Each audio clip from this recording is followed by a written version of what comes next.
Hello guys, good morning.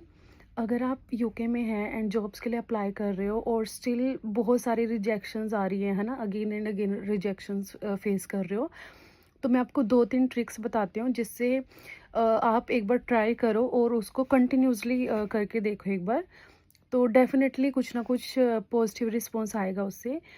आपको करना क्या है, सबसे पहले अगर आप जिस भी अकाउंट पे आप अप्लाई कर रहे हो, ठीक है, ईमेल आईडी, फ़ोन नंबर वगैरह से, सबसे पहले आपको एक न्यू अकाउंट बनाना है।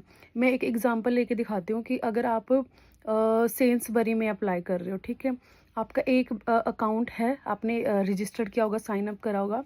अगर उसमें आपने 2-3 बार अप्लाई कर दिया, उस पर रिजेक्शन आ रही है बार बार, तो सबसे पहले आपको क्या करना है, उस पर नया अकाउंट बनाना है। नई ईमेल आईडी बनाओ, बिल्कुल फ्रेश, और नया अकाउंट से साइन अप करो। और उसके बाद एक आपको बताती हूँ कि रिज्यूमे कैसे अपडेट कर सकते हैं। मे बी कुछ लोग इस वीडियो को देख के हंसे भी, बट स्टिल जब मैंने इस पे लाइक ये सारी ट्रिक्स फॉलो करी थी, तो मुझे एक भी रिजेक्शन नहीं मिली है। मैंने जितनी कंपनीज में अप्लाई करा, मुझे सब कंपनीज से मतलब इंटरव्यू वगैरह आया था, ठीक है। और मैंने 2-3 कंपनीज चेंज कर ली उसकी वजह से, क्योंकि मुझे रिप्लाई आता था, मतलब इंटरव्यूज़ मेरे क्लियर होते थे। तो सेकंड चीज़ आपने क्या करनी है, जैसे आपका रिज्यूमे है, ठीक है, आपका जो भी रिज्यूमे है, जैसा भी रिज्यूमे है, उसको आपने यूके स्टाइल रिज्यूमे में कन्वर्ट करना है। अब वो कन्वर्ट कैसे करना है, वो बहुत कुछ डिफ़िकल्ट नहीं है। आपको चैट जीपीटी पे जाना है, चैट जीपीटी को डाउनलोड कर लेना है, और उसके बाद आपकी जो भी रिज्यूमे है, जैसा भी रिज्यूमे है, आपको डायरेक्टली वहाँ पे अपलोड कर देना है। अब ये चीज़ में भी आप लोग पहले से फॉलो भी कर रहे होगे, ठीक है।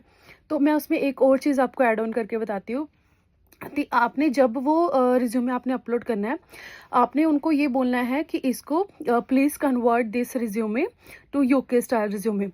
जब वो रिज्यूमे आपके पास आ जाएगा, तो आप एक बार उस रिज्यूमे को सेव कर लो, ठीक है, वो आपका स्टैंडर्ड रिज्यूमे हो गया।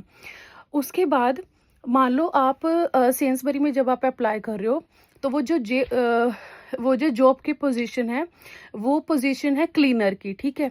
तो आपने चैट जीपीटी पे जाके दोबारा वो रिज्यूमे अपलोड करना है, और उनको बोलना है कि please convert this resume to as a cleaner position, ठीक है।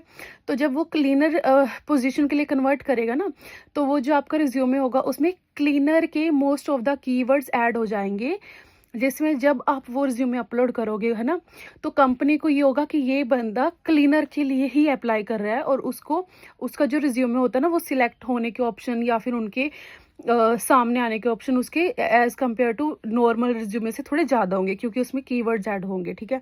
उसमें जो चैट जीपीटी है, वो ऑलरेडी खुद खुद से ही लाइंस ऐड कर देता है कि लाइक, है ना, मैं जैसे I am a good cleaner, I know basic cleaning, ऐसे करके वो खुद ही ऐड कर देगा, आपको कुछ भी उसको बताने की ज़रूरत नहीं है। अब जैसे मैंने यहाँ पे कस्टमर असिस्टेंट के बेसिस पे अप्लाई करा था, ठीक है। तो मैंने भी ऐसे ही चैट जीपीटी को बोला था कि मुझे please convert this resume as a customer assistant profile, ठीक है। तो उन्होंने काफ़ी सारे कीवर्ड्स उसमें ऐड करे थे। अगर आप इस तरीके से करोगे, तो चैट जीपीटी क्या करेगा ना, ऑटोमेटिकली अपना जो रोल और रिस्पॉन्सिबिलिटीज़ होते हैं उस पर्टिकुलर जॉब क्राइटेरिया के लिए, तो वो ऑलरेडी कीवर्ड्स ऐड कर देगा। तो उसमें आपको इतनी मेहनत करने की ज़रूरत नहीं है। आप एक बार इस तरीके से करके देखो। आपको करना क्या है, सबसे पहले आपको नया अकाउंट बनाना है, दूसरा आपको रिज्यूमे यूके स्टाइल कन्वर्ट करना है। यूके स्टाइल कन्वर्ट करने के बाद पर्टिकुलर जो आप पोजीशन के लिए अप्लाई कर रहे हो, वो पोजीशन लिखकर आपने दोबारा से कन्वर्ट करके ऐड करना है, ताकि आपका जो कीवर्ड्स है, रूल्स, रिस्पॉन्सिबिलिटी है, वो सब कुछ ऐड हो जाए, और आपका जो रिज्यूमे है अपडेट हो जाए, ठीक है। और थर्ड और सबसे जो ज़रूरी चीज़ मुझे लगती है, कि आप जितनी भी जॉब्स मैं बता रही हूँ, ठीक है, आप उसको चेक करो, अपना जो फ़ोन है ना, उसमें उसको सेव कर लो डेस्कटॉप पे, तो आपको ताकि आपको डेली बेसिस पे ना उसको ओपन करके देखना ना पड़े कि यार यहाँ पे जॉब है, नहीं है। अगर आप उसको डेस्कटॉप की उसमें सेव कर लोगे, तो आपने क्या करना है, आपका साइन इन है, ठीक है, आपने रिज्यूमे ऑलरेडी अपलोड किया हुआ है, तो आपने क्या करना है, आपको सिर्फ उस पर ओपन करे हुए तो उसके सामने ही आपके पास न्यू जो भी उन्होंने जॉब अपलोड करी होगी कंपनी ने, वो आ जाएंगी। उसके बाद आपने उसके ऊपर जो आपने लगेगा कि यार मैंने इसमें अप्लाई नहीं किया, उसमें अप्लाई कर दो, ठीक है। ये आपका डेली बेसिस का होना चाहिए। अगर आप सीरियस हो जॉब लेने के लिए, आपको सच में ज़रूरत है, तो आप ये करोगे। ये मत सोचो कि यार मैं कर रहा हूँ तो मुझे रिप्लाई नहीं आ रहा, है ना।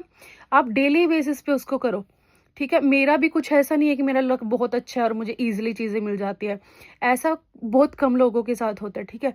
हमारे लिए क्या चीज़ें मेन काम करती है कि हमारी कंसिस्टेंसी, ठीक है। अगर आप अनस्किल हो, मे अभी जो आपने इंडिया में काम किया वो यहाँ पे इंडिया में का काम ज़ीरो के बराबर होता है, ठीक है। तो हम अपने आप को अनस्किल्ड ही समझे तो अच्छा है, क्योंकि इसी को ही अगर आप दिमाग में रखोगे, आप डेली मेहनत करोगे, तो डेफिनेटली आपको जॉब भी मिलेगी, यहाँ का एक्सपीरियंस भी मिलेगा। एक बार अगर आपको यहाँ का एक्सपीरियंस मिल गया, ठीक है, तो आप रिज्यूमे में ऐड कर सकते हो आपका एक्सपीरियंस। तो अगर आप रिज्यूमे में एक्सपीरियंस यहाँ का ऐड करते हो, तो यहाँ की जो आगे कंपनीज में आप अप्लाई करोगे ना, तो वो सिर्फ इधर का ही एक्सपीरियंस को वो करते हैं, लाइक काउंट करते हैं। वो इंडिया के एक्सपीरियंस को नहीं काउंट करते। मैंने इंडिया में 8 साल काम किया है, मेरा एक्सपीरियंस यहाँ का ज़ीरो है, ठीक है। जब मैंने मैकडोनल्ड्स में काम करा था, तो मैंने नई कंपनी में अप्लाई करा था अमेज़ोन में, और दूसरे उसके बाद मैंने टेस्को में अप्लाई करा। तो वहाँ पे उन्होंने जब मेरा रिज्यूमे में लिखा तो इंडिया का भी था, ठीक है, पर उन्होंने सिर्फ मुझे मैकडोनल्ड्स के बारे में पूछा कि मैकडोनल्ड्स में आपका क्या काम था, वहाँ पे आप कितना काम करते थे, टारगेट्स क्या थे। तो उन्होंने इंडिया का मुझसे पूछा ही नहीं कि आप क्या करते थे वहाँ पे, किस बेस पे थे। उन्होंने सिर्फ इधर का पूछा। तो आपका इधर का ही मैटर करता है सारी चीज़ें। तो आप एक बार डेली बेसिस पे आप अप्लाई करना शुरू करो, इस चीज़ को बहुत सीरियस लो, ठीक है। डेफिनेटली आपको हेल्प मिल जाएगी, ठीक है। और नेक्स्ट वीडियो में मैं बताऊंगी कि लाइक आप इंटरव्यू वगैरह क्लियर कैसे कर सकते हो यहाँ के। तो पहले आप इस चीज़ को ट्राई करो और अप्लाई करो, और उसके बाद मैं नेक्स्ट वीडियो आप देखना, मैं उसको भी जल्दी अपलोड करूँगी। चलो bye bye, Radhe Radhe, all the best.